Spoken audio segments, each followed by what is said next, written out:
Nagbabalik ang most requested content ko, ang one night stand. Kasama tayong girl. Tatanungin natin siya at ikikwento niya ang kanyang karanasan. Pakilala ka muna sa mga viewers na miss ka. Hey, LA again. Alam nyo na yan. Anong trabaho? Sa bar pa din. Twerker? Ay, hindi na. Nagbago na. Ano? Ako sa may Malate, yung ano. Sa... Walker? Charot. Ito na nga. Isa lang akong question sa'yo. So, sagutin mo ng tapat at totoo. Sabi mo kanina, wag sagutin ng totoo.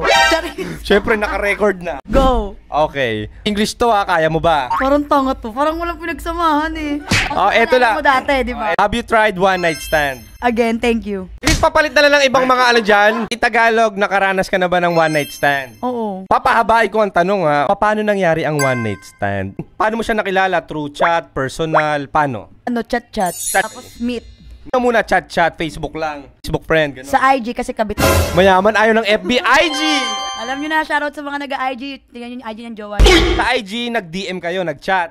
Anong first chat niya sa'yo? Hi. Ano naman reply mo, ate girl? Alam ko naman kakantatin mo lang ako eh. Ano yun? Galing, no? Send location. Nung nakita kayo, saan kayo nakita? Bar, hotel, bahay? Bar muna kasi sa event. Chat muna. Siyempre sa event, nagkaroon ng ganap, ng party. In the end, nalasing na kayo, magko-close na ang bar. Ano na eksena pag-uwi? Sinakay ka ba? Hinatid, sundo? Paano? Walang sinakay, walang hinatid sundot. Walang ganun. Paano? Doon na mismo yun sa bar. Ano nangyari sa bar? Oh, kwentuhan. So, ibig sabihin, yung one night stand, nangyari kang nakatayo sa bar. Omsin. Nangyari kang nakatayo sa bar. Ganun. Tapos,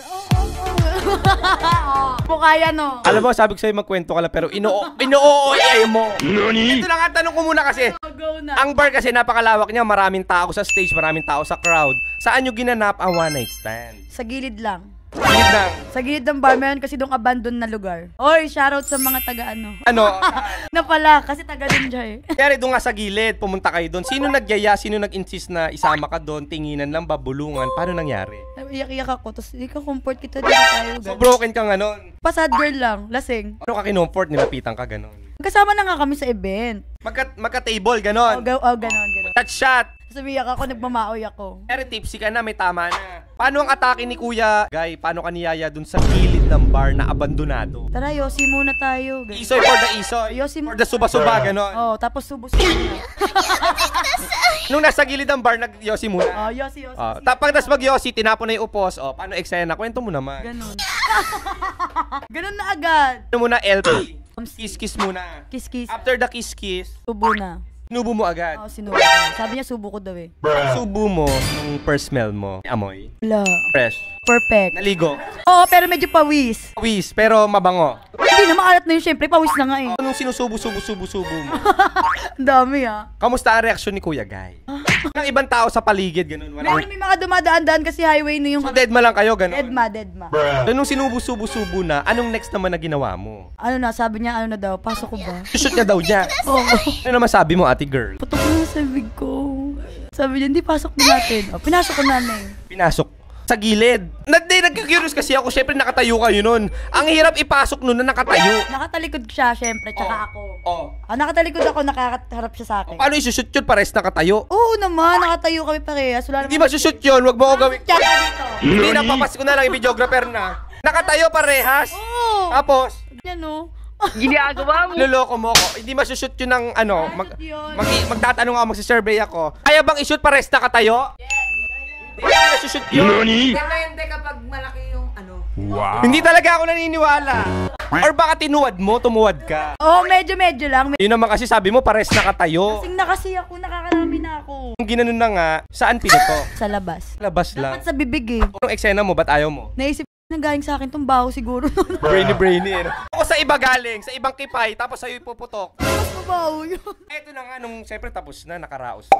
Ano yung di mo makakalimutan na sinabi ni Kuya Guy after nyo magganon? Chat mo ito kapag di mo siya kasama. That was legitness. Ano kayong boyfriend ko ang inuong? Wala ba? Parang siya ata yung kasama ko. Ang tanong ko, nung site mo yung nota ni Kuya Guy, nakasikat ko na tanong, ano si Kuya Guy? Dax or Jutes? Bakit na talaga? True? Sakit. Estimate 1 to 10, ilang inches? 7, 8, ganun. Kaya mo yung pumasok sa ano mo? Di basag ang bahay ang punan mo noon. Oo, Wasak, wakwak. Ano, 1 week ako nga, di makarecover. Ulit pa ulit ako, syempre. Makulit ako eh. Pwede ko ba malaman kung sino yung maswerteng Kuya Guy na yan? Sikat siya. Sikat siya. Sikat siya. Ibig sabihin, famous siya. Oh, parang nabibilang siya kay Bugoy na Koy tsaka kay Nate Man. Oh! Pwede ba ako manghula? Nani? Manghuhula nga ako eh. Siyempre sabi mo, na-level kay Bugoy na Koy at Nate Man. Oo. Pwede nga ako manghula. Sige, hulaan mo. Ano? Kumaya yung girlfriend nanonood oh. Hindi. Paula ko muna kasi. Hulaan ko muna kasi. Sabi mo ko yes or no. Mike Enriquez? Yes. Uy, joke lang. Rest in peace. Kasi, okay, isa pa ito na. Jose Manalo? No. Sabi mo sikat. Kaya rapper ba yun? Bigyan mo ko ng elaborate mo. Ano siya? Sikat siya. Sikat siya sa larangan ng ano. Nabibilang nga kay Bugoy tsaka kay Nate Man. Magbabagit ako mga rapper ha. Start na natin sa pinakasikat. Andrew E. Yari ako sa asawa nun siguro. Ay, sa bagay, nalilevel nga kay Bugoy tsaka kay Nate Man. So, ile-level ko. Go. Nate Man muna ha, ile-level ko. Siyempre, yung Nate Man, ang dulo man. So, dapat i-level ko rin. Costa Cashman. Hindi pwede yung one round lang. First name, Costa. Last name, Cashman. di mo kaya. Di mo kaya. Kilala mo? Tama ba, yes or no? Wala, hindi. Hindi, okay, Hindi, hindi siya taga Malate. Pero parte ng Manila. Oo, taga Manila. Okay, sige. Si Price Tag. Lagot din ako. Baka magsuntukan dito, na mo. Ito na nga. Ano ba yan? Bagets. Bagets. Mga 23 years old. Oo, mga 20s. Tapos pwede siya tawagin daddy. Tapos laging kasama ng isang dog. Hindi naman. Ano lang siya, low-key. Alo, edi nagmamanifest yan. Nagmamanifest. Ano ba yan? Virgin ba yan? Virgin? Ay, hindi. Ano na to, yung babae mo. Wala kang mag... Tanga, si Nate Man nga yung nag-lyrics nun eh. Ano ba yun? Ikaw nililevel mo kay Nate Man tsaka kay Bugoy na Koy. Tapos sabi sa'yo, yun ang may lyrics.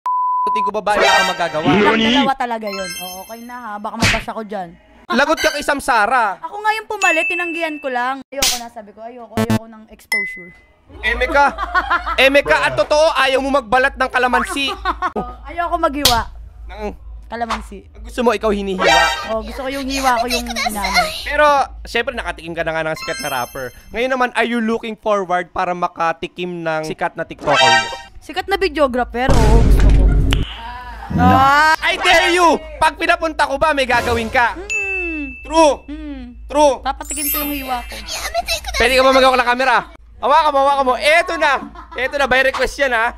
Sige na. Papapasukin ko na, tuwagin mo na sa bisig ko kuya. Pasok na, Joshi. Okay. So, by request, itututo ko naman sa mga ano request? One night. Naguguluhan. Tang ano eh. Hoy, by request, baka makatingin daw siya ng one night seat. Kasi nakaupo kayo eh. Ano yung shit? Ito na. Baka mabasag. Baka may cellphone kasi mabasag. Game na. Ito na.